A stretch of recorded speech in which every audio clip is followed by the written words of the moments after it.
आज जेवायला बनवली होती आम्हाला दोघांना मूग डाळीची खिचडी. त्यानंतर आरुषला झोपी वगैरे लावलं आणि दळण घेतलं करायला. कारण गव्हाचं दळण संपत आलं होतं म्हणून. दळण आवरलं पटपट आणि आरुष झोपलाय तोपर्यंत म्हटलं आपलं एक काम आहे ते करून घ्यावं. आणि त्या कामाचा एवढा सगळा पसारा पडला होता. आणि तोपर्यंत आरुषही उठला. मग त्याने मला मदत केली हे आवरायला. त्यानंतर मी बाथरूममध्ये गेले होते फेसवॉश करायला आणि माझ्या ह्या कार्टून लेकराने बाथरूमची सगळी कडी उपसून घेतली होती. ते नट असे वरती दिसतात ना, ते मी खोचले होते.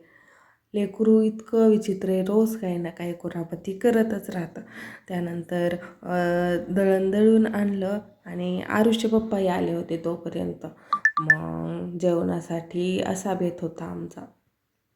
आरुषला डोसे बनवले होते आणि त्याच्यासोबत खायला चटणी, यांना खायची होती भाकरी.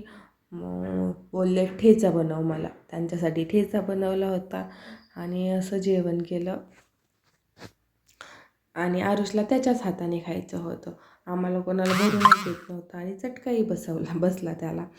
त्यानंतर छान असं तिघांनी मिळून जेवण केलं आणि हा भांड्यांचा पसारा, एवढे आयटम खायचे मग होणारच राडा किचनवरती. ते सगळं आवरून घेतलं व्यवस्थित आणि चला इथेच संपूयात आपला आजचा व्लॉग. आवडला असेल तर लाईक कर. बाय.